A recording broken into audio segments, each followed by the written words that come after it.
आप लोगों ने सुना होगा कि मणिपुर में हिंसा भड़क रही है और इसके साथ साथ आगजनी के केसेस भी सुनने को मिल रहे हैं। तो आज की इस वीडियो में मैं आपको पूरा एक्सप्लेन करने वाला हूँ कि मणिपुर हिंसा की आग क्यों फैल रही है, ऐसा क्या हो रहा है मणिपुर में। सबसे पहले मैं आपको बता दूं कि ये जितनी भी हिंसा चल रही है इसके पीछे है मणिपुर हाई कोर्ट का एक डिसीजन। आप यहाँ पे सोच रहे होंगे कि मणिपुर हाई कोर्ट ने ऐसा क्या कह दिया कि यहाँ पे इतनी ज़्यादा आगजनी होने लग गई है। तो इस पूरे खेल को समझने के लिए सबसे पहले आपको मणिपुर की जियोग्राफी आपको जाननी पड़ेगी कि यहाँ पे कौन कौन से लोग रहते हैं, कौन कौन सी जनजातियाँ रहती हैं और इनके बीच में क्या क्या इशूज़ चल रहे हैं। सबसे पहले बात कर लेते हैं कि भाई ये विवाद चल क्यों रहा है। देखो, मणिपुर की अगर मैं बात करूं तो आप इसे सीधे से एक फुटबॉल के ग्राउंड की तरह इस पूरे मैप को समझो। यानी कि जो जितनी बाउंड्रीज वाला एरिया है ये पूरा पहाड़ी एरिया है और इसके बीच वाला जो एरिया है मणिपुर का ये है हमारा मैदानी एरिया।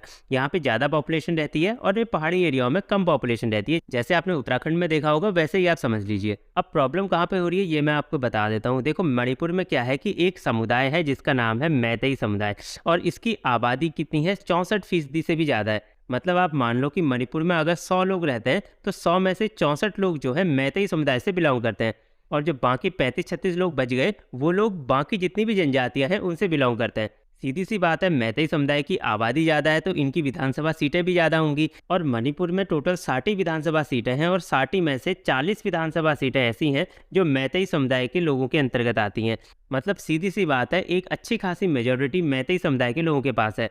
मणिपुर की आप ये पूरी जियोग्राफी समझ गए होंगे कि मणिपुर में कौन कौन सी जातियां हैं, कौन कहाँ रहती है, कौन सी स्ट्रांग है, कौन सी वीक है, सब समझ गए होंगे। अब बात आती है कि भाई प्रॉब्लम क्या चल रही है, ये आगजनी हो क्यों रही है। जैसा कि मैंने आपको पहले बताया कि मणिपुर हाईकोर्ट के एक डिसीजन के कारण ऐसा हो रहा है। एक्चुअली मणिपुर हाईकोर्ट का डिसीजन ये था कि जो मैतेई समुदाय है उसको भी जनजाति में शामिल किया जाए, यानी कि जो जो बेनिफिट जनजातियों को मिलते हैं वो बेनिफिट मैतेई समुदाय को भी दिए जाएं। और मणिपुर हाईकोर्ट ने वहां की राज्य सरकार को 4 महीने का समय दिया है कि आप 4 महीने के अंतर्गत एक ड्राफ्ट बना के केंद्र सरकार को भेजिए। मणिपुर हाईकोर्ट के इस डिसीजन से जो मैतेई समुदाय के लोग हैं वो तो खुश हो गए, लेकिन इसके साथ साथ जितनी भी और जनजातियां थी वो दुखी हो गई।